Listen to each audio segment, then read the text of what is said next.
And then there's people. You're always trying to learn, and then there's other chefs off. Everyone knows that, like, I'm the best. I'll always be the best. Like, and they don't need to go learn from other people. That's why I'm saying, like, I ain't shit, because I've been to so many spots where I've worked with other people. Yeah. I burn pizzas at work constantly on the regular.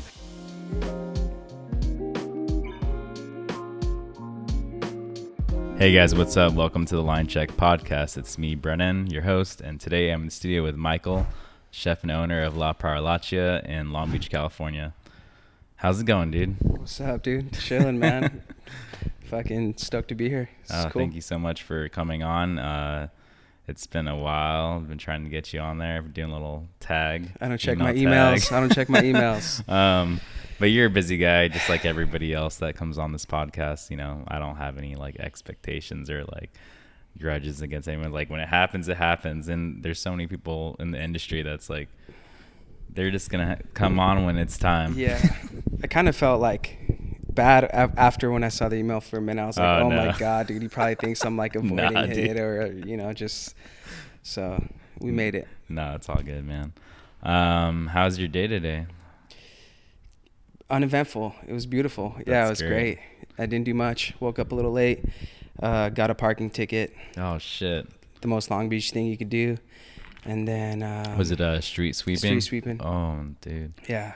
It's crazy because when, like, I think I started driving whenever that was ago, but I believe the street sweeping tickets were like $40. What is it now? 70. Yeah, I just checked. I didn't even check after I got my ticket. I was like, it's so annoying. I paid for it. I'm leaving it at least all day. It's annoying. So it's annoying. It's cool. Yeah, Long Beach can try and get that money, in any way they can get it. Yeah, so it was nice. All the time. Woke up like that, and then I was kind of chill, dude. Had a good day. Gave the dog a bath. That's it. Didn't do anything. What kind of dog do you have? Old English Bulldog. He's a big boy. Cute. Yeah. How old is he? He's 10. 10? Wow. Yeah. Then we got to give Sophia and Blue a shout out too. They're my other dogs and my mom, so So let's talk a little bit about La Parolaccia. Just kind of give some information to the audience about like how you guys started and what is La Parolaccia right now. What is it right now? It's just a restaurant that we started. My dad opened it in 2004 as a little one room small restaurant, pretty much doing very similar things that we're doing now.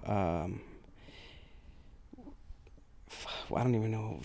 We're just do what we do, man. Pizza. We make pizza, pasta, serve wine, and it's just something that we love and we do. So over the past 20 years, like I said, it started as one and it expanded, and now we have 5 rooms, and it's pretty massive. It takes a lot of work and time, and you guys are always busy. Often. Pretty much. Yeah. It's pretty good. It's been pretty consistent. Yeah, like 2004, I was just going into middle school, and I'm gonna give you guys history lessons and give you like that was when the last time Shaq and Kobe played together, 2004. They lost against the Pistons in the finals. Yeah, it was a long time ago. It was a minute ago. Yeah. 20 years. We'll be doing 20 years this December. Congratulations. Thanks, man. Yeah, it's just awesome to know that there's also lots of other restaurants in Long Beach that have been around for a very long time. But you guys are definitely, I feel, a staple in Long Beach as a pizzeria, Italian restaurant. Yeah, for me, it's kind of all I know, bro. It's like real natural. I mean, for my dad, we came over here when I was a little kid. He worked, saved some money, opened the spot. And then as soon as I was 15, I started bussing tables. Like freshman year, sophomore year, started bussing tables. Did that for like 5-6 months. Hated it. Was just like kind of just didn't want to be out there. What am I doing here? I always liked to cook. We've always cooked at the house. We've always made pizza, pasta. I come from a family of chefs, whether they're professional or just home chefs. There's always been cooking in my life. So as soon as sophomore year, I jumped in the pizzeria. That's kind of when it came about. And I've been there ever since, man. 17 years. Wow. In front of that oven. Just slamming pizza every day. How was it like growing up in Italy? Like, what was your life when were you doing over there? I was small. I came here when I was like 5 or 6. So I just did the very. I have like memories of memories. You know what I mean? Like small ones. Yeah, small. But it's crazy to see now how much like those memories in my childhood impacted everything up until this point. Because I'm still like, who knows what I would be doing if we were still there.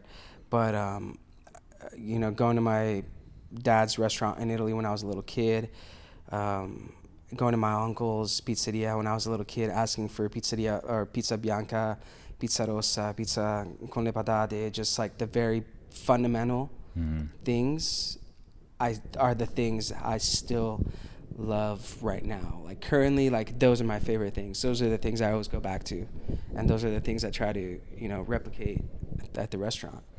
So it's crazy. What are those dishes that you just said? Pizza bianca is basically like focaccia. Pizza bianca in pala or in teglia is very typical Roman style pizza. It can either be in the teglia is like the tray, or in pala is very similar. It's just on a deck oven with no tray, cooked directly on the deck. Patate, pizza with potatoes. Very simple, white with fresh mozzarella, potatoes, rosemary, some sea salt. So bomb, dude. Yeah, that sounds You know delicious. what I mean? Like so simple, and those are for me like nostalgic, and those are my favorites. It's just you can't change the classics. You where did you guys originate from? Which part of Italy? We're from Ostia, so Ostia is just outside of Rome. It's still part of Rome, but it's just like suburbs. So just like how Long Beach is part of LA technically, Ostia is part of Rome. Yeah, so it's we're on the coast. We're right on the beach too. So we're a beach city. Yeah, Ostia's a beach city. So that's why you guys moved to Long Beach. That's why we moved to Long Beach. Yeah. That's awesome. Everything makes sense. It's crazy how it's all very parallel. It's pretty wild. Wow, I didn't see that, but yeah, that's awesome. Yeah. I've never been to Italy before. I definitely need to go. It's on my list of countries to visit. I've only been to Europe once in my life, and I went to Portugal. Nice. And I really loved it there. Haven't been there. That's on my list. I went to Lisbon, and it's basically like a European San Francisco, and it's a port city. Tight. And they have literally the Golden Gate Bridge there. It's built by the same architect. No shit, I didn't know that. It's literally just looks same the size, same everything. It's just smaller, like but same colors. Wow. And it looks like so hell yeah. Yeah, it's a beautiful city, and I love just being on the beach, and they have abundance of seafood there. I love the coast. I need to be by the coast. Exactly. I need to know, even if I don't go to the beach every day, I need to know that if I want it, it's there. Yeah. 20-minute, half-hour drive, whatever. That's why I live in Long Beach. Yeah. I don't ever want to move to LA because you can't even see the beach. I'm 15 minutes run or whatever to the beach. Dude, I'll be taking like the umbrellas out and the chairs on some days, and you can smell the salt, the sea, and I love that. You hear the horns from the ships on foggy days, and I love that too. It's just part of it. Yeah, if you guys don't know, La Parolaccia is right on Broadway and Orizaba. I've seen you when I was running. Oh yeah, I'd be running by La Parolaccia. Definitely. I was like, oh shit, what's up, Michael? What's up? How's it been learning? Because as you're older now, and you started off as a busboy, and you've obviously worked your way up through the years. Yeah. How has it been learning how to be a business owner, and also adjusting to the times? That's a long time of being in a restaurant. The business and seeing how the culture is changing and all that.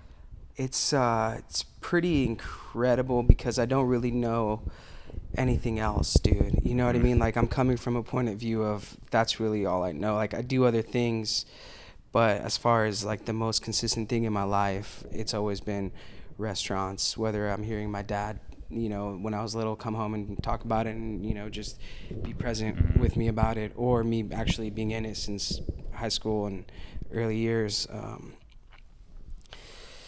Business owner thing is tough because I'm learning that everybody. I feel like I've done a lot of cool stuff so far, but I don't feel very accomplished. I kind of feel like I really haven't done shit in the same way. So it's cool evolving, just seeing, I guess, now that I've been doing it for 17 years, like in intervals of like 5 years. Like I remember the first 5 years of making pizza, and so cringe, dude. You know what I mean? So tough, and like just so difficult, because it was always kind of like, all right, you're in a restaurant setting now. Like you have to be professional. You have to make it consistent. You have to make it good. You have to make sure people like it, and you have to make sure it's an honest product. It's your stuff, right? And then the second batch of 5 years was like, oh, I'm kind of starting to get in the hang of it. And then I think probably when I was like 25 is kind of when I started really taking it to the next level. And that's kind of when I noticed people started coming to me for like questions or like advice, you know what I mean? And that was when I was like, oh, I guess I'm getting pretty decent at this. I've done it for enough times, you know.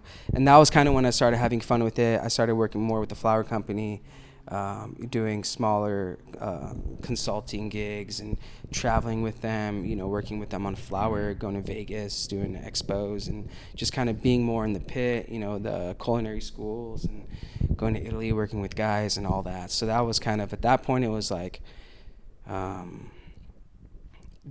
that was when it kind of became more serious, you know. And I was also distracted when you were a little kid out of high school. There's a million things you want to do.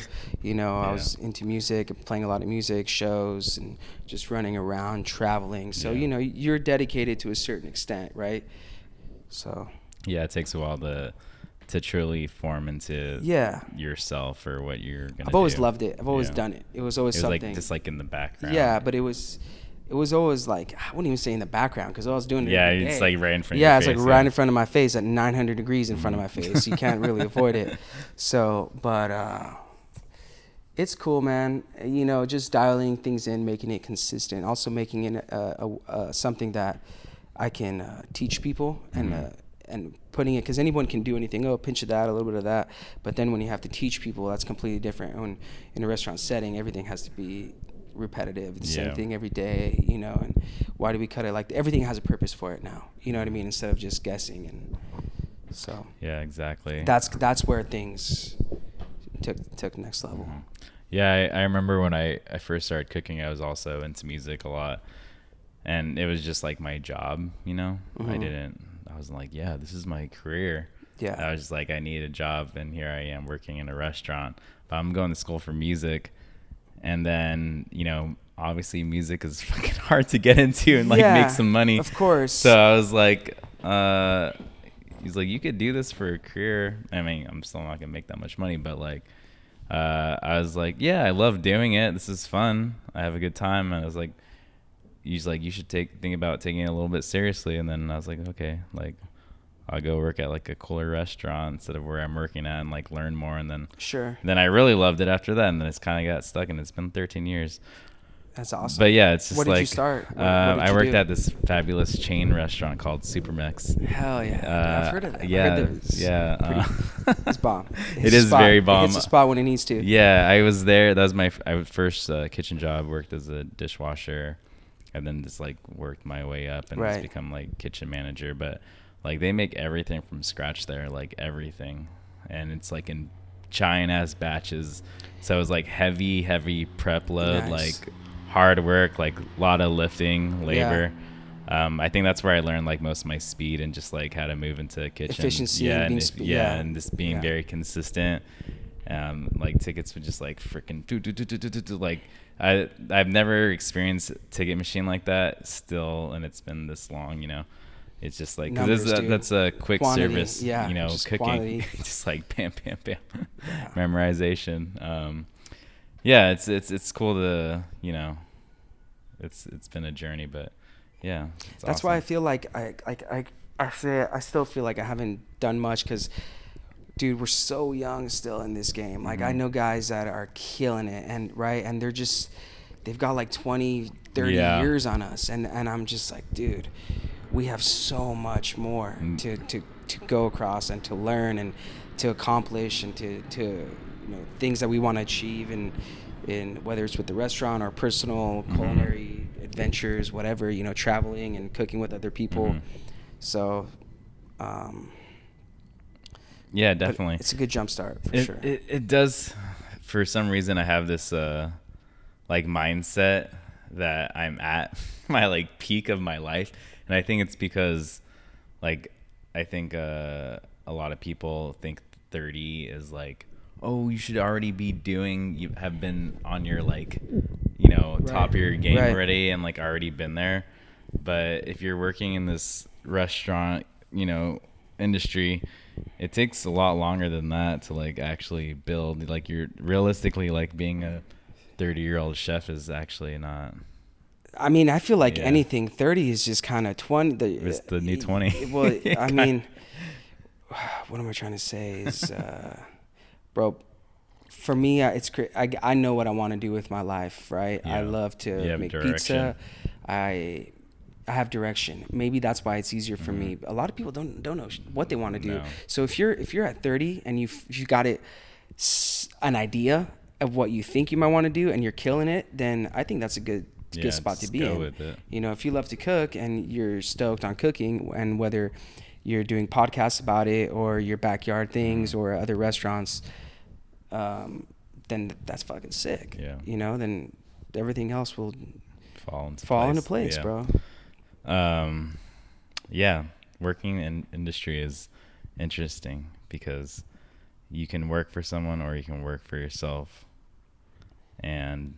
But ultimately, to get where you're at, you work for other people to learn, those skill sets. Yeah. And I think that's cool, about traveling and, doing the expos and all this other stuff. I do it also to kind of keep me level-headed too and work with other people, because when I work by myself, I'm working by myself. It's just like all the time, just doing the same. Exactly. So by doing that, I get in situations that I'm not comfortable in. It helps me figure out other ways to do what I need to do in order to get where I need to be.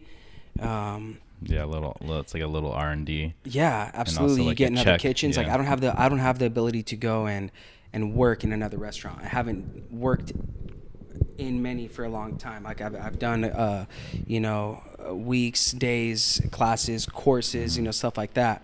But I've never like gone and worked in another spot for like 3 or 4 years or whatever. So by doing that, it helps me, do that in just small segments. So it's tight. It's good. I need it for sure. Yeah.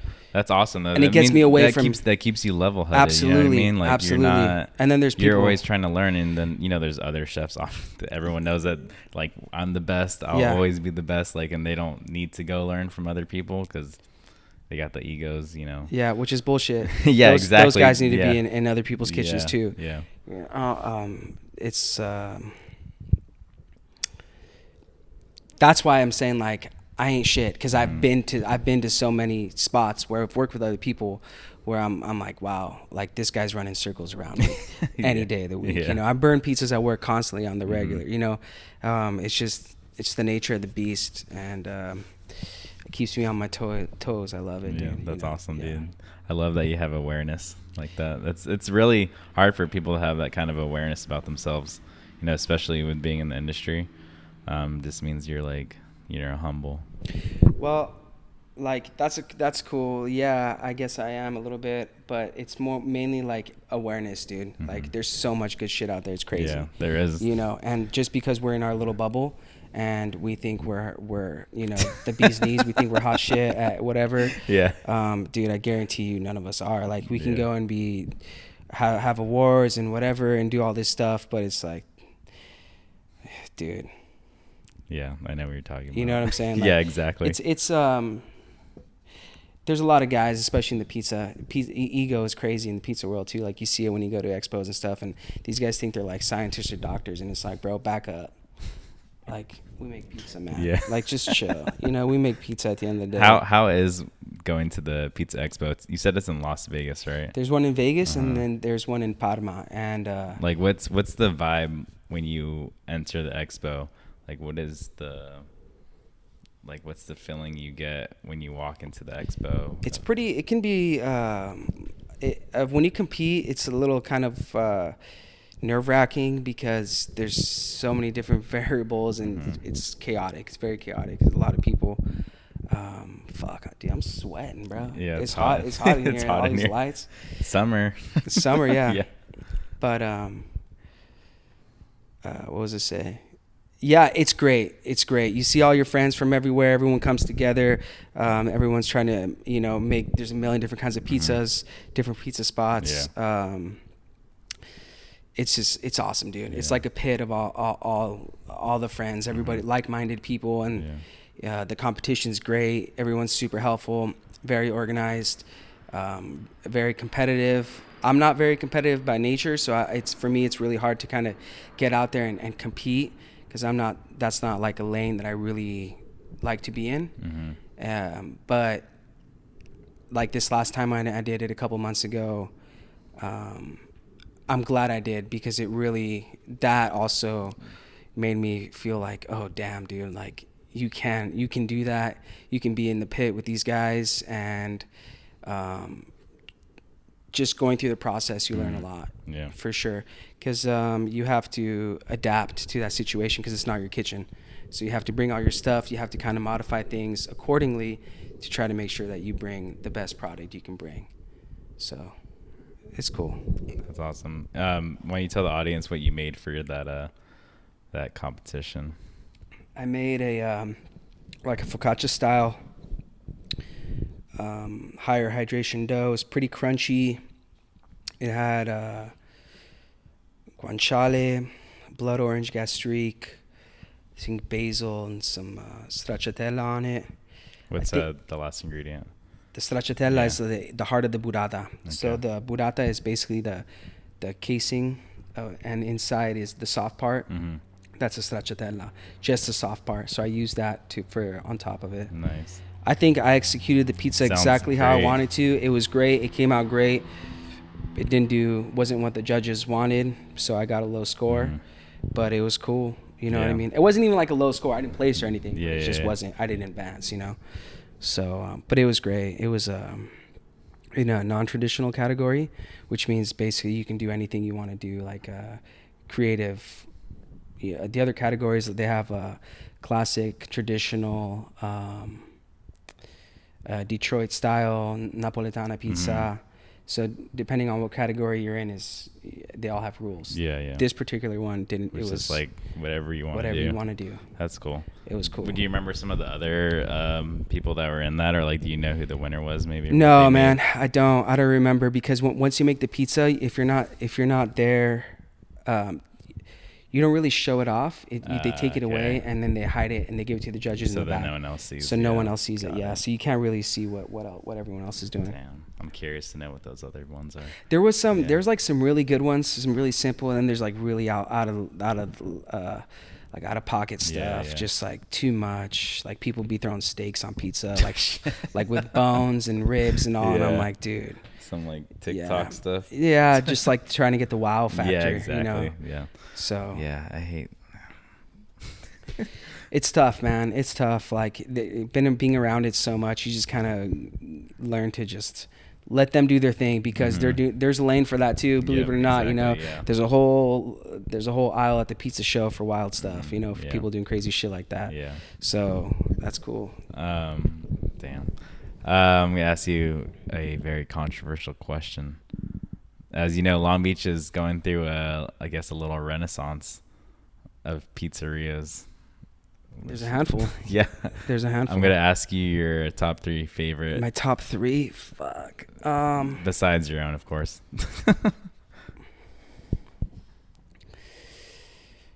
I got to give a special shout out to, I went in no particular order. I randomly went to Valentino's, bro. Which one? I think it's Valentino's by Big Five. Got some Detroit. Big Five? Where's Big Five? This was like maybe even over a year ago. But I went over there and I got this pizza. It was Detroit, and it was so oily and so greasy and so good. It just, the crust was nice and crispy. Yeah. It was just cheesy, and I loved it. And then I went to Colossus a couple months ago. Had a good slice there. Nice. I like that slice a lot. Just well done, properly made. I feel like their pizza was good because it tastes like pizza made by bakers. You get what I'm saying? I kind of get that It's feeling not, too. it's a different kind of, it's not like a pizza made by pizzaiolo, right? So it has like a different, which is usually what I'm eating, because when I'm traveling with, I'm with a bunch of different pizza guys. So it's pizza that's very like-minded, right? This was cool because it was a curveball. I feel like every baker wants to be a pizzaiolo and every pizzaiolo wants to be a baker. So someone said that, or I heard that shit somewhere, and I was like, bro, that's the most honest thing. Yeah. That's the most honest thing, dude. And then my third, what have I had lately? Domino's. Around here, I don't really go out, man. That's the thing. I need to try, like, Don Michele's is on the shore. They do a good Napoli style pizza. They just, textbook stuff. It's good if you're into that. Who else is doing? I know there's sourdough pizza. There's sourdough pizza everywhere now. Who else is doing? Speak Cheesy. Speak Cheesy's good. I had Speak Cheesy a while ago. That was good. What's the new one? Waldo. I like Waldo's shit a lot. Waldo's pizza, yeah. Waldo's pizza's fucking fire. Yeah, there you go. That's Waldo. my third. That's my third. Hell for yeah. sure. Waldo's killing it. Yeah. He's like just like you, a pizza guy. Yeah, He's 100%. We talk all the time. Literally every pizzeria that's ever probably opened in Long Beach and LA. I told him, I said, you need to just do your own, dude. You need to stop. Like, it's good that for him to do that. I think it's awesome. But I told him, I said, dude, it's time for your own spot. Yeah. So it's all shit I've told him. 100% agree. I've also told him when he sees this, he'll be like, oh yeah, for sure. Open your fucking place, Waldo. But he hits me up about questions. I hit him up with questions. We just kind of, so. Yeah, Waldo's the homie. Yeah. We had his pizza a while ago too, and it's delicious. Very good stuff. Very good. He also did your wedding too. Yeah, man. Congratulations. Thanks, bro. Yeah. That's right. He did the wedding and fucking killed it. Everyone loved it. And I told him, I was like, bro, make the pizza good. Just don't make it better than mine. But I don't know. People loved it. So we got to see. Like, God damn. I'm just kidding. I'm glad. I'm stoked. And it was cool. There was a bunch of pizza guys too that were stoked on it. And so. Damn. Hell yeah. That's a good top 3. I stand by that. Okay. Nat, last question before we close this episode up. Tell me your favorite in the weed story. In the weeds, go back to literally the first 5 years of me and Ben the Pizza Oven, dude. Just like every day, because I learned by feel. I didn't have a recipe, so the guy that taught me, it was all by feeling, right? Put this much water, and then when you feel the dough like that, you take it out, and it's like, okay, cool, that's cool. But every day is different, right? So every day was just trying to figure it out. In the weeds, it's crazy because there's like so many nights, right? But they all feel like the same. They all blend together. They all blend together because I've been at the same place. I used to break a lot more pizzas in the beginning because of the structure of the dough, the heat temperature in the oven wasn't right. It was cold, so the pizzas would stick, they would rip, stuff like that. In the weeds, like a specific time, there's been like consulting stuff that's not gone wrong, but where you're like, it's usually a 2-day thing, and then because day 1 you make the dough, day 2 you kind of make it, and you're more hands-on in the kitchen and cooking it. And there's been times where I go back and I'm like, oh shit, like this isn't exactly where it needs to be. So you're kind of in the weeds trying to adapt to that, and it's not an oven that you're used to, so the oven isn't working properly. I remember I did this one in San Francisco one time, and on day 2, like these hot shots came, the investors came, and the pizza wasn't ready. It was delayed. We needed more time for it to proof, right?